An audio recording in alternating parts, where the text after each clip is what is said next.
السلام عليكم ورحمة الله تعالى وبركاته مشاهدينا الكرام في برنامجنا ضيف المنصة.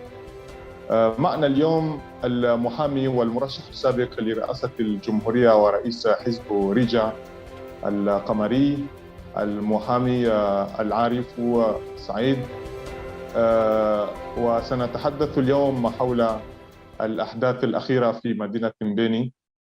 وكلنا شاهدنا وما زلنا نشاهد الأحداث في مدينة مبيني، والتي كان سببها قرار وزاري.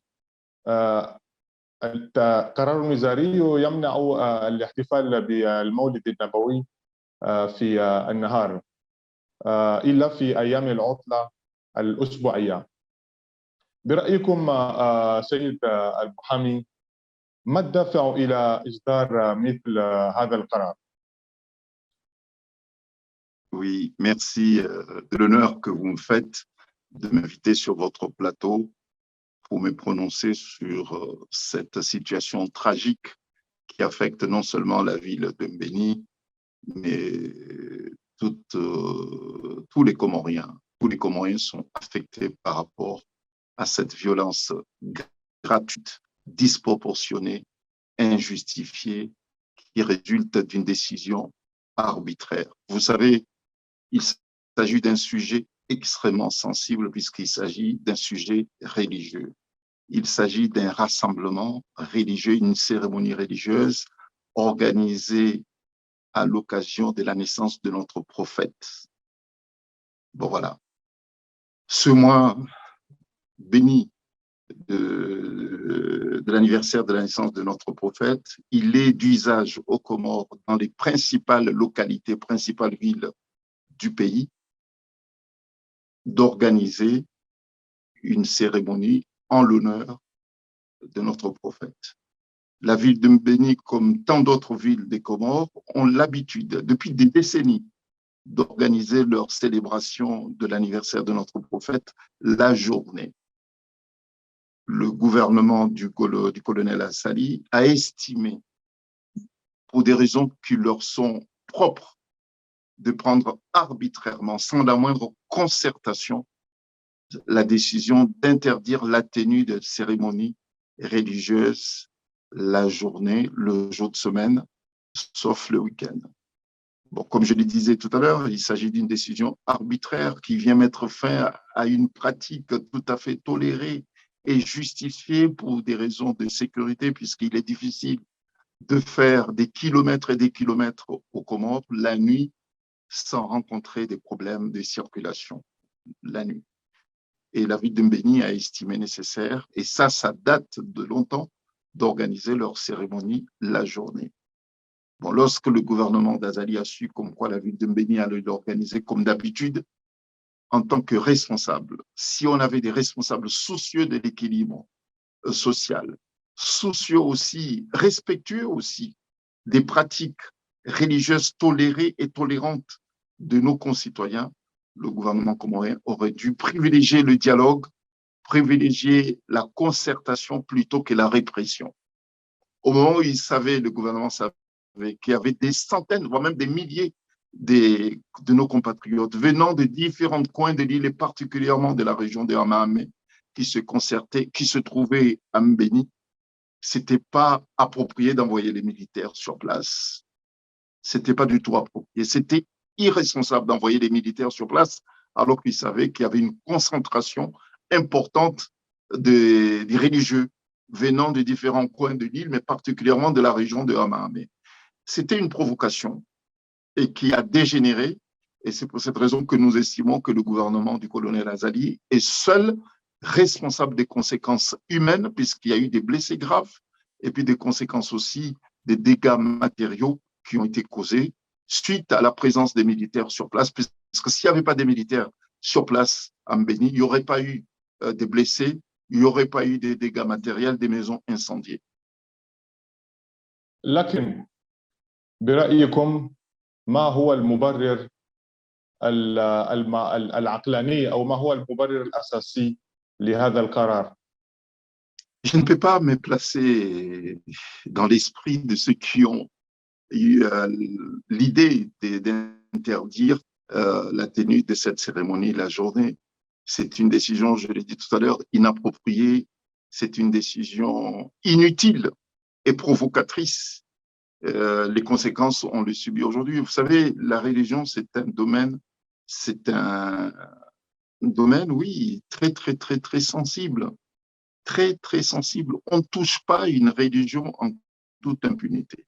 On ne légifère pas dans la religion sans concertation, dans la pratique des religions sans se concerter avec les personnes concernées.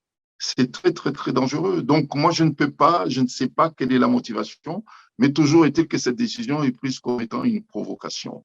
Bon, nous savons que le gouvernement du colonel Azali a fait le choix de se liguer contre les libertés. Le gouvernement d'Azali Assoumani a fait le choix de se poser comme l'ennemi de la démocratie, l'ennemi des libertés. Donc, ça n'étonne personne. Et puis, vous savez, envoyer des militaires dans une localité avec des armes à feu, puisque les militaires ont quand même fait usage d'armes à feu, avec des balles réelles. Il y a des jeunes qui ont été atteints physiquement, certains seraient en état grave. Rien ne peut justifier cela, puisque les jeunes de Mbéni n'étaient pas du tout armés. Donc, l'usage de l'arme, des munitions par l'armée comorienne est disproportionné. Et injustifié. Puisque lorsqu'on voit les images, c'est comme si Mbéni, et c'est le cas, est en état de guerre, la ville de Mbéni est en état de siège. Et en état de siège, ça c'est inadmissible. Il s'agit quand même d'une pratique religieuse, des rassemblements d'une cérémonie religieuse. On est où là? On est dans un pays musulman.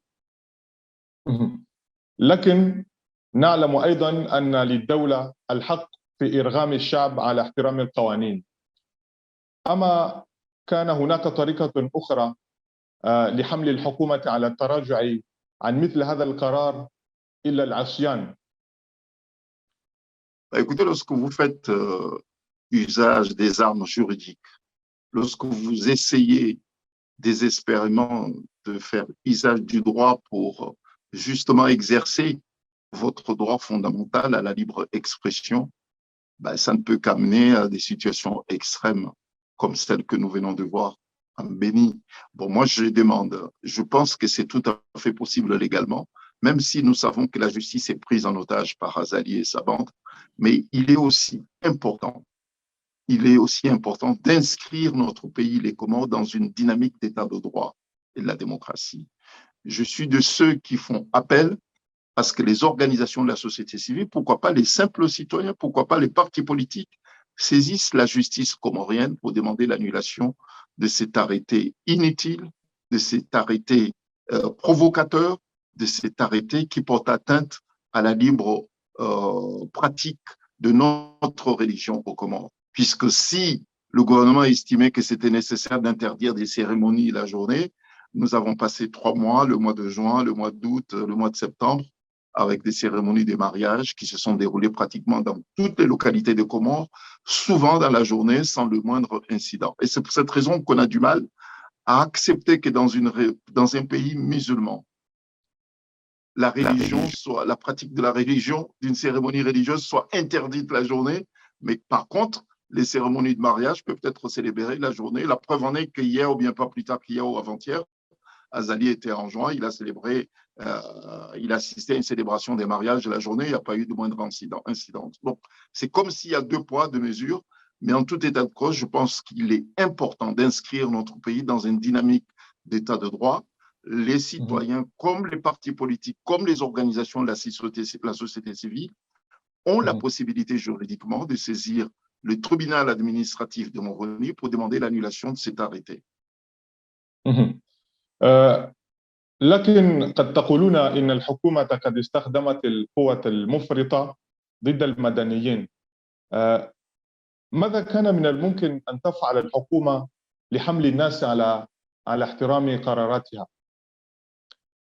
Écoutez, la décision dans la mesure, elle est rejetée par la population, alors qu'elle est censée être appliquée à la population comorienne dans son ensemble a du mal à comprendre la logique de ce gouvernement. Dans la mesure où cette mesure est rejetée par l'opinion, le gouvernement doit revoir sa copie, puisque cette mesure, s'il tentait qu'elle soit utile et justifiée, mais bon, ceux qui sont censés s'y référer s'y opposent.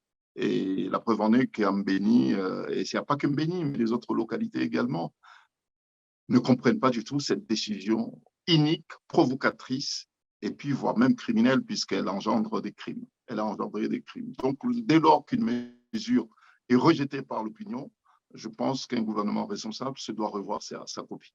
Donc, le gouvernement doit abroger ou bien demander à ce que la justice comorienne, qui sera sans doute saisie par des organisations politiques et peut-être de la société civile et des citoyens comoriens, se prononcent sur l'opportunité du maintien de cette mesure. لكن شاهدنا عندما خرج القرار لم يتظاهر أحد أو لم يقل أحد بأنه ضد هذا القرار، لكن جميعنا التزمنا الصمت. Au Comores, on n'a pas le droit de manifester. Depuis qu'Azali Assoumani est au pouvoir, toutes les manifestations ont été réprimées. Et ceux qui voulaient manifester en informant, puisqu'il n'y a pas une demande d'autorisation, il n'y a jamais de demande d'autorisation, ce n'est pas prévu par les textes, mais c'est une information. Ceux qui veulent manifester doivent informer le gouvernement. Et Azali n'a jamais accepté des manifestations depuis qu'il est arrivé. Il est revenu au pouvoir en 2016. Toutes les manifestations ont été réprimées et sauvagement réprimées. On a vu nos sœurs et nos mères qui ont manifesté pacifiquement à Moroni, c'était en 2019 si je ne me trompe pas. Elles ont été sauvagement réprimées et puis emprisonnées et après avoir été condamnées par le tribunal de Moroni pour soi-disant manifestation sans autorisation. شكرا جزيلا على قبولك للتحدث معنا في هذا اللقاء، وإن شاء الله سيكون لنا معكم مزيد من اللقاءات في أحداث وأخبار جزر القمر إن شاء الله. وحتى هذا الحين نشكر المحامي المرشح السابق العارف سعيد، وهو أيضا رئيس حزب ريجا، ونشكركم على حسن متابعتكم وإلى لقاء آخر. شكرا جزيلا. Merci.